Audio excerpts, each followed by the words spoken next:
Hello, I'm Doug Hawk, your host for Engineering Leadership. Thanks for joining us today for another great episode. You know, at Engineering Leadership, we believe leaders are built, not born, and that nailing the constants, we can build strong engineering-focused leaders who are prepared for future success. Joining me today is a very special guest on our journey and one that I've been looking forward to across many of these episodes.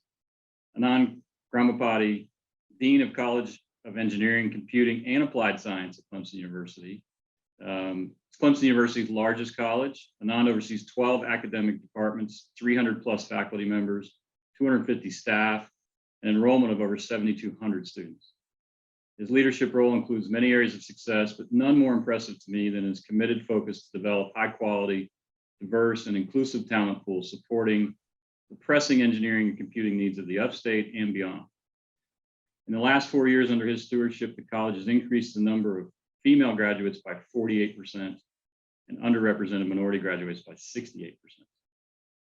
So again, a dedicated researcher and engineer in his own right, was named the National Academy of Engineering as one of the top 60 engineers in the country.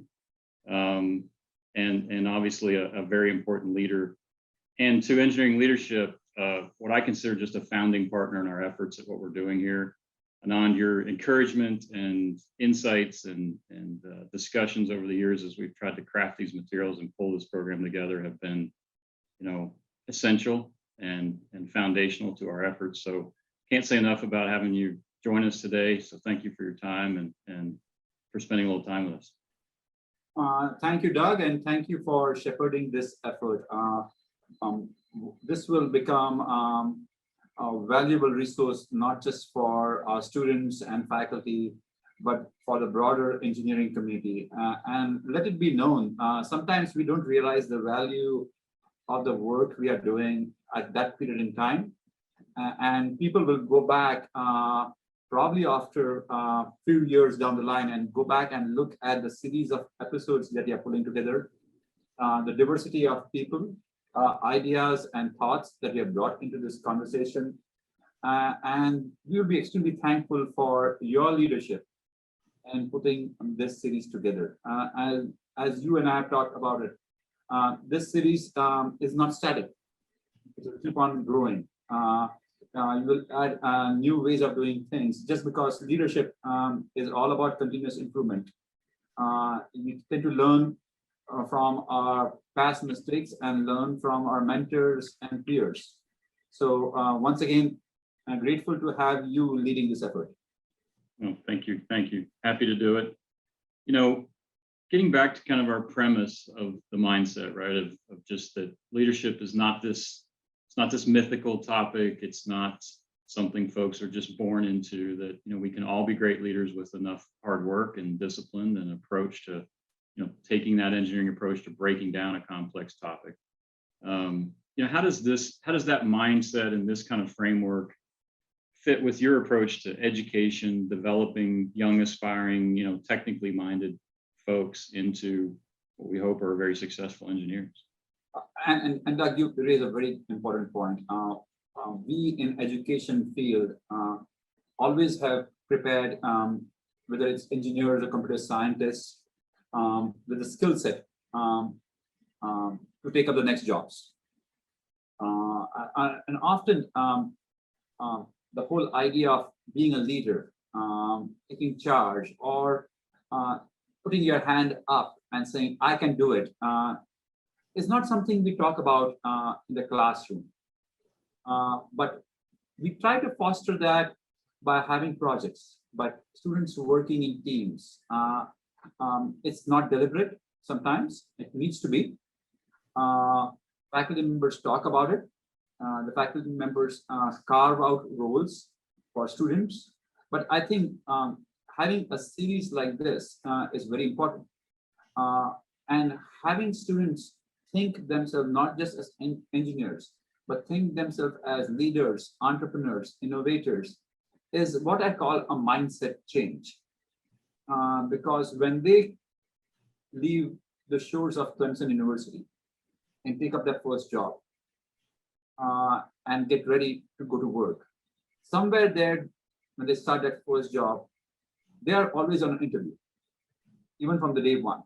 And somebody out there, the vice president, who's looking at this young lady or young man joining the company and saying, I can see this person, he's a great engineer, great talent, but I can see in her or him as my future vice president. What is it that about that individual that makes the current vice president say that? It's beyond engineering technical skills. Right. And what is that recipe?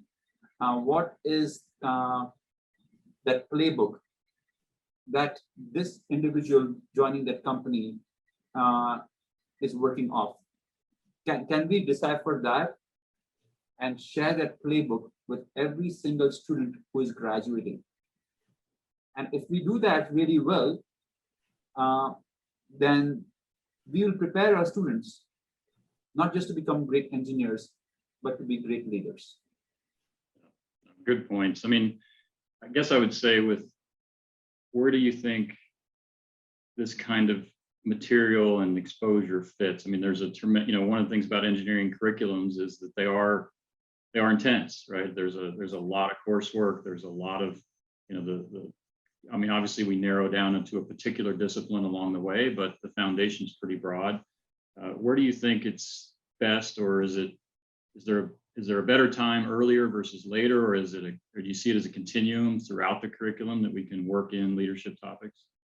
I think it's a continuum. You see leadership from the very time from your school years, whether it's in the soccer field when you're a child or on a swim team.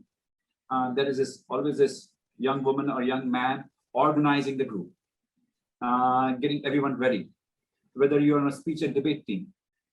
So there is always that one person who knows to make sure that everybody is there on the bus, on the school bus for the road trip, and gets all their friends organized. Who is that person doing it? Why are they doing it? Why are they willing to service themselves in that role? And some do not realize the importance of doing that. It's almost akin to a servant leadership. And then the teacher or the professor is very thankful that they have this young woman or young man in the classroom who will get everybody lined up behind a specific goal or an objective of the class or the organization. So it starts very early on. It starts with parents. It starts with friends. You learn with the people you work with. Sometimes you learn from people who do things better than you. Sometimes you learn from people who don't do the right thing. And throughout the whole process, throughout the whole continuum, you learn that in your freshman year. When your friend is having challenges, how do you help your friend who is having challenges? That you getting good grades doesn't mean that your friend doesn't have to get good grades. So how do you help your friend? How do you tutor that young man or young woman to be successful? Or how do you yourself go out and seek help? And that starts with looking at teachers, looking at faculty members, looking at mentors. As a dean, my mentors have even been students. I look at a young man who just joined Clemson and he graduated and is going to join med school. And I told my wife, I wish I could be him because he's such a great leader. You call him up for anything and no is never an answer. He's a solution-seeking person. So mentors can come in different form and shape.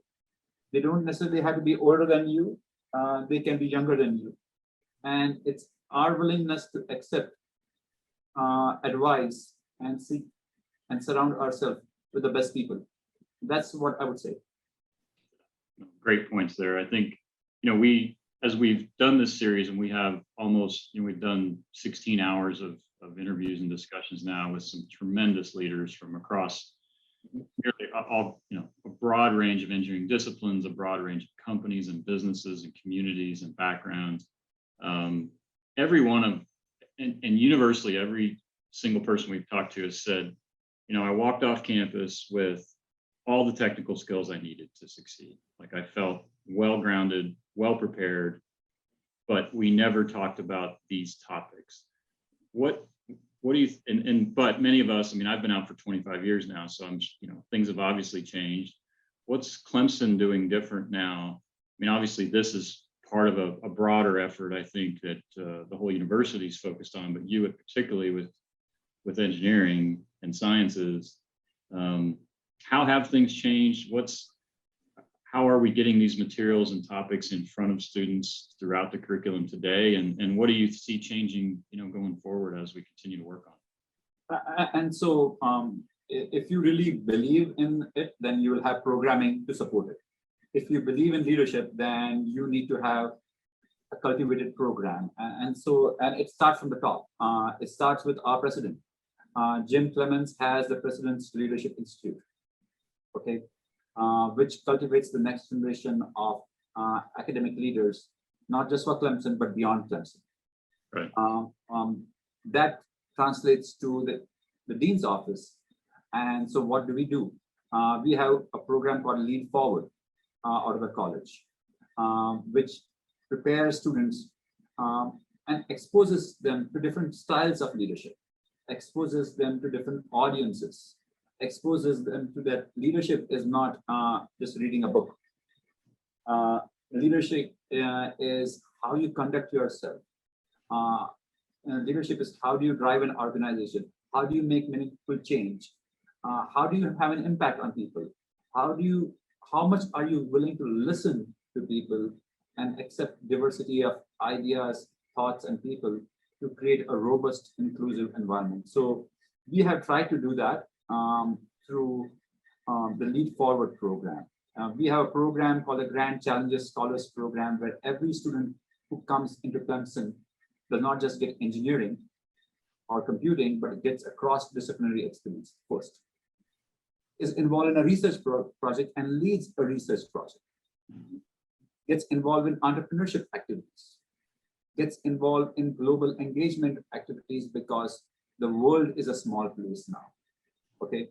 And fifth, learns to give back as part of a service learning effort.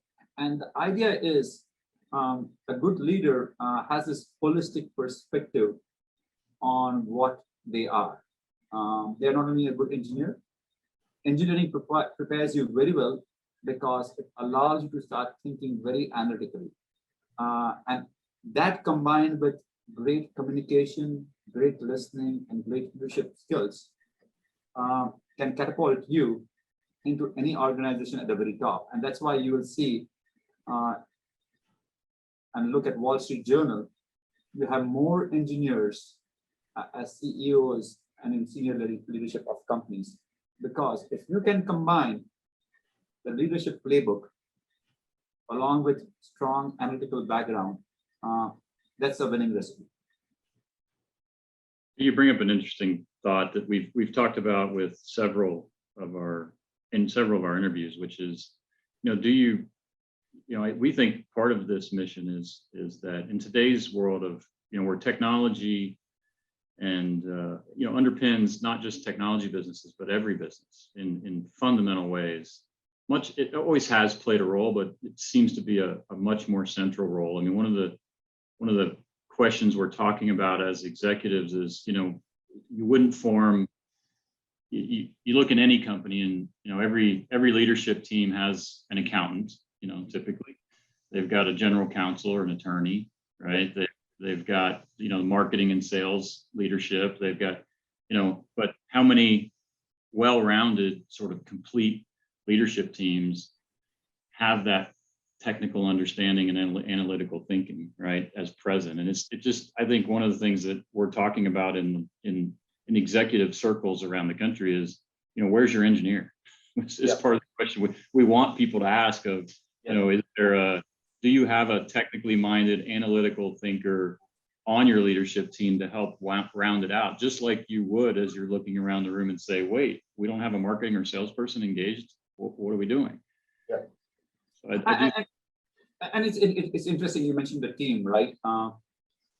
I still remember when I became the dean or became the department chair. Um, One piece of advice I got from my own dad, who was the president of a bank, and he said to me, "Remember, this is your team now. You cannot complain about your team.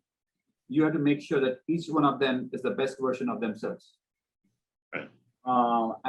And can you motivate them, and can you motivate yourself to be the best version of themselves? And if you do that really well, and if you empower them, then you'll be successful. And if you don't, and if you complain, and you're not a solution seeker, then you'll be going around in circles." And that advice helped me a lot. I occasionally talked to him, and I said, about my frustrations on things that were not going well. And he gave me good advice. He always used this T. Boone Pickens saying, when you're chasing down elephants, don't get distracted by rabbits. Okay, and which was like, keep the big picture in focus. And so how do you do that with your team?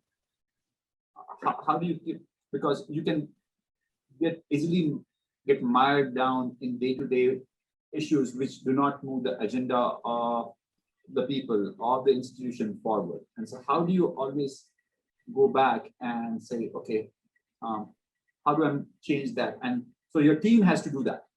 You yourself just cannot do it. You have to be the person who helps empower your team members to make that happen.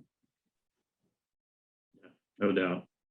One of the things we've talked about, Anand, is the personal leadership moments that each of us have had. Is there do you recall or remember, for many of us, it was a crystallized moment in time. I mean, it was a journey, but there was a step along the way that is particularly memorable, where you decided to take up, the burden and privilege of leadership versus, just doing research and education and engineering yourself. Is there a moment for you when that sort of switch went on? Yes, and it's interesting. I was when you wear a senior leadership hat, every bad decision you make gets magnified, because one bad decision you make, everybody follows that. And you can imagine, if there are 12 department chairs reporting to me, that gets magnified 12 times, and that goes on through the system. And it happened to me once. Okay, and so and I talk about it with my dad, and he told me, read the book Into Thin Air. It's a book about climbing Mount Everest, or it should be a book about not climbing the Mount Everest. It was one of the biggest tragedies that took place on Mount Everest, when novice climbers were guided by excellent trainers to climb Mount Everest as part of international trekking. If I believe correctly, 8 people died. My dad told me, read the book. And there are more lessons about leadership in that book, and tell me what you learned. And the one thing I learned, it's a very interesting read. And in fact, they made a movie out of it, was how important sometimes it's not to make the right decision. How important it is not for you not to make the wrong decision. And asking novices to climb Mount Everest, even when they paid handsomely, was the biggest mistake ever made. And it cost 8 individuals, including the trainer, his life, which could have easily been avoided. And so when I read that book, and I realized the mistakes I had made, and I said, I came back and said, in future, whenever I'm going to make a decision that has going to have tremendous institutional impact, I would take the good counsel of people around me. and also the people who are going to be impacted by the decision. Right. That doesn't mean I will be hesitant in making the decision, but I will let them speak up, let them look at the pros and cons. And I think that book, my experiences in making the bad decision sort of translated that I will pick the phone, talk to people who work with me, people above me, people who have less experience than me, because there might be a perspective, there might be a viewpoint, there might be an individual thought process that I may have not thought through, because I'm coming from a different vantage point. Well, I think it speaks to that importance of, diverse thinking, different experiences, different perspectives. Sure. One of the things that we try to do with this playbook and framework is to recognize that there's so many different dimensions to successful leadership, and that mastering even a portion of them is a lifelong effort for many. That the only real way to sort of bring excellence to the full 360 that you need is to make sure that you've got a team that excels at lots of areas where might be things. I tell people, I said it's really, really important to know what I stink at. As much probably more important than it is to know what I'm good at, right? And to make sure that you've got the team mindset that figures out how to again, not just building ourselves as individual leaders, but how do we build that team perspective and sort of make sure we're covering all the fronts that impact leadership overall. And the pandemic has stressed people. The pandemic has stressed leadership. Even now, how many times have you had a meeting with your direct supervisor or someone who reports to you, and you make a decision, and then you go back home and you drive back and you think back and say, did that play out the way I wanted it to play out, or I could have done better? Recently, with the whole dialogue of back to work, back to workplace, I still remember at Clemson, I was speaking about it. I went home, talked to my wife, and she says, I hope you realize, Anand, she said to me, that people who work for you may also be the primary caregivers at home. When a kid comes back home, he doesn't ask, where is dad? He asks, where is mom? And you can, and which is true in my family, and I think in most families, and you can imagine there's a reason why they ask, where is mom? And so just today I was listening to statistics that the pandemic has been unforgiving on women employees. 2 million women are out of job, not because they are out of job, it's because it has stressed them to the extent that they have made the choice to forego their jobs to be with their family. And so they are the people who have sacrificed their work progress, or career progress for the families. And so how do you take that into account as a leader when you're talking to your female employees? Because they are the ones who are more stressed than the male employees. And it's implicit bias that comes with men. So how do we navigate to that? Who did I learn that from is just talking to my wife, right? And so then you come back and recalibrate and tell the people who work for you, sorry, I was wrong. I made a mistake. I should have never said that. And it takes some challenge to accept that you were wrong.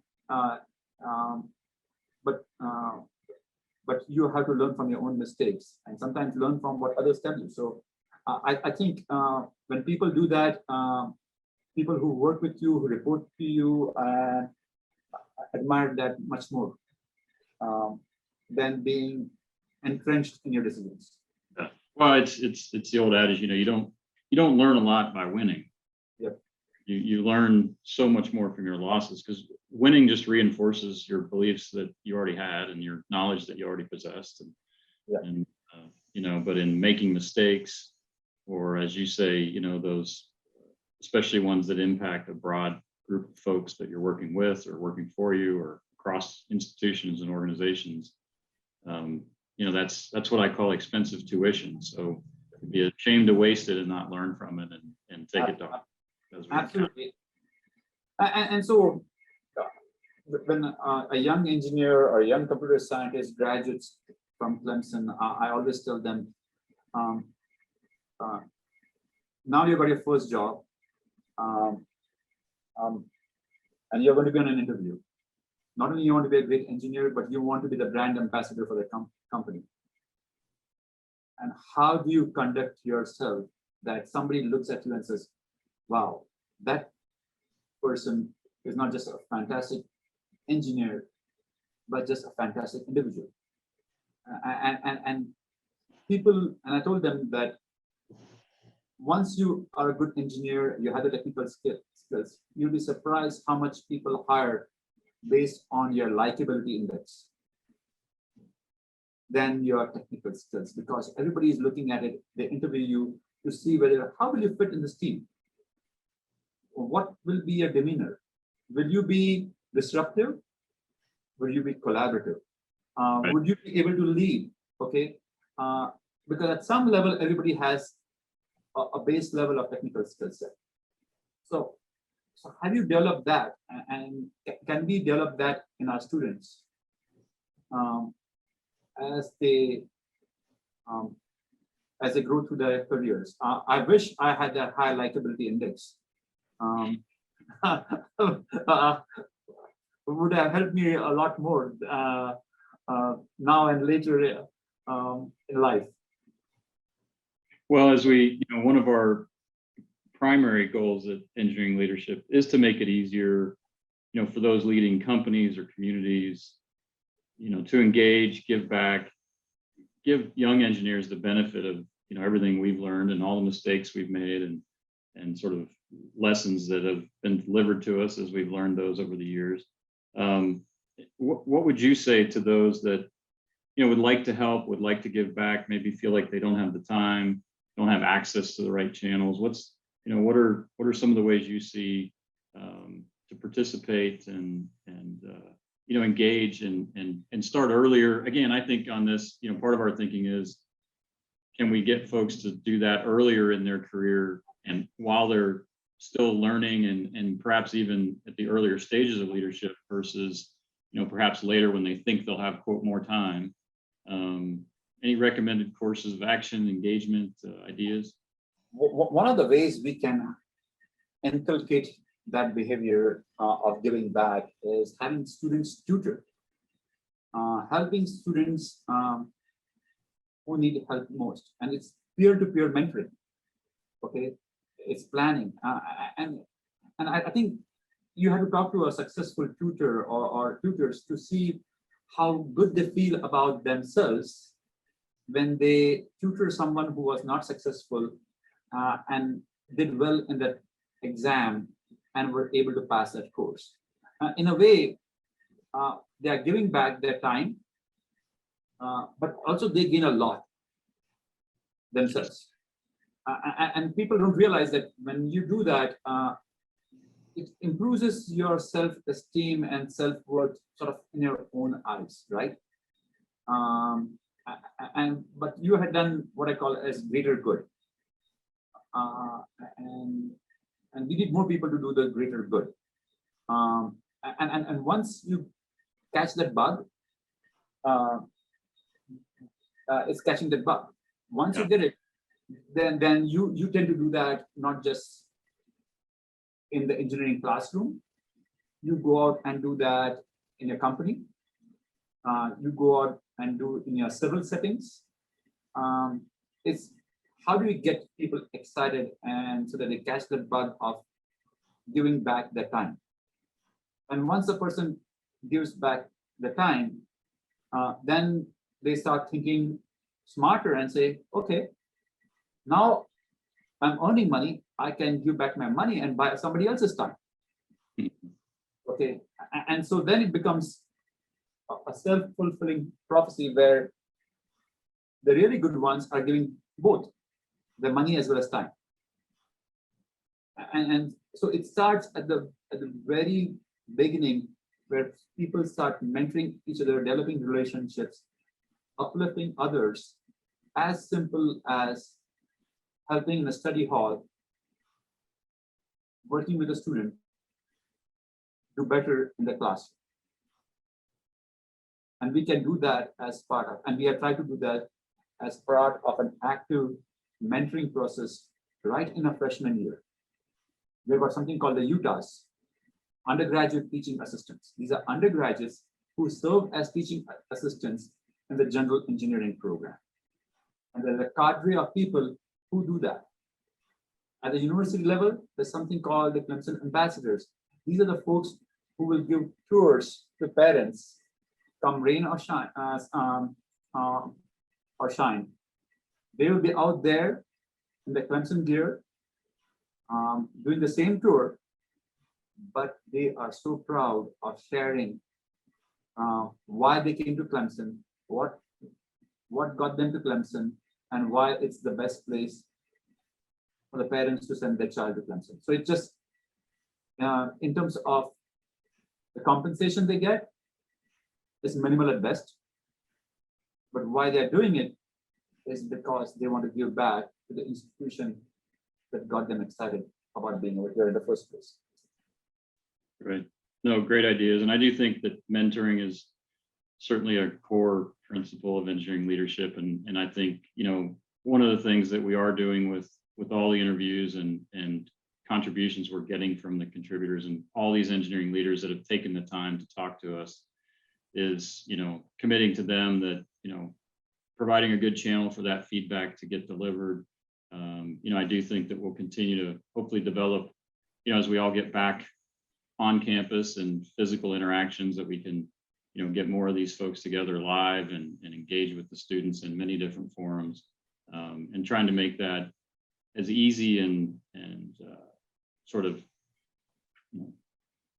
pre-engineered, if you would, an engagement model. So they don't have to show up and wonder, who do I talk to? How do I engage? Absolutely. Is there a place I can do give a seminar, help a class? So I think as we develop this program out, I just want that to be on the back of everybody's mind of, hey, however you choose to engage, we'll find a way to make it efficient for you, make it easy for you to do, and make sure that we get the most out of the effort and touch the broadest number of students we possibly can with the work. Exactly. And so means I go back and look at my own experiences. I still remember when I was doing my doctoral work, I shared an office with my fellow colleague, and she every morning used to come dressed up, ready to work, as though she was working the corporate world, while I looked like I had just rolled out of bed, okay, and working on my computer. Finally, I asked her, why do you do that? Why do you come like as though you have come for quote unquote real job? And she gave me a good response. If I don't feel good about myself, how will I feel good about the work I will do?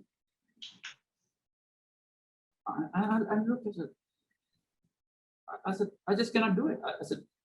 He said to me, Anand, I have to feel first good about myself. I feel ready to go to work. I need to feel in the mindset, and I'm here for a job, and I'm going to interact with other people. I'm going to interact with students.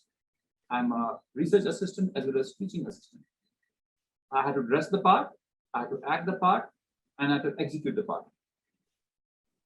And a lot of people would come to my office, our office, but all of them came to meet her.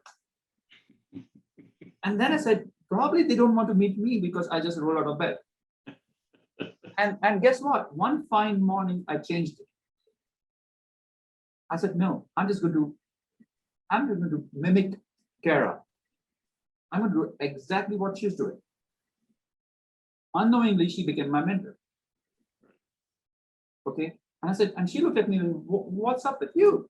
I said, I'm doing exactly what you're doing. And I think that was sort of an understanding I realized during my graduate days, that mentors can come in any form, any shape, your friends, your colleagues, anyone. You just have to find out the good in that person. And if you find the good in that person and say, I would like to be like that person, you can use them and create them as informal mentors. And I think that helped me throughout my career. The advice I got from her.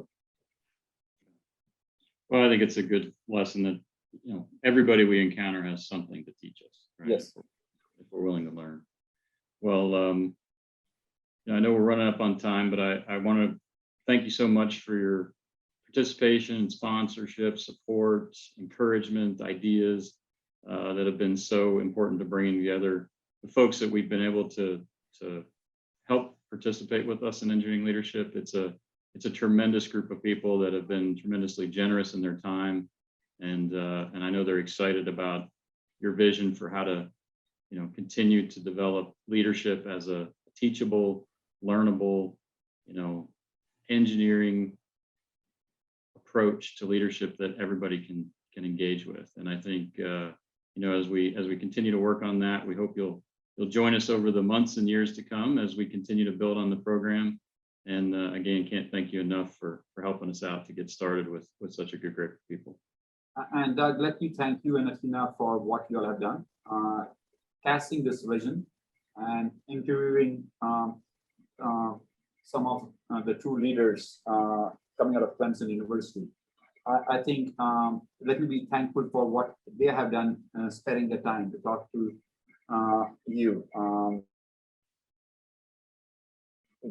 There are going to be wonderful nuggets of wisdom going to come out from these interviews. But I think you're going to develop a legion of fans over the years who are going to watch this. Like I said when we started, sometimes you don't realize the impact of the body of work when you're creating it. It's like great painters, they never realize the value of the painting. And I'm not suggesting until they're gone, but later on you realize the value of your body of work, and when you come back, and as this gets evolved over time, people will realize that the seeds that you all sowed here, Clemson Engineering, Computing and Applied Science will always be thankful for your tireless devotion to this project. So thank you once again. Thank you, Anand. And that's appreciate it. Go Tigers. Okay, go Tigers. Take care. Bye now.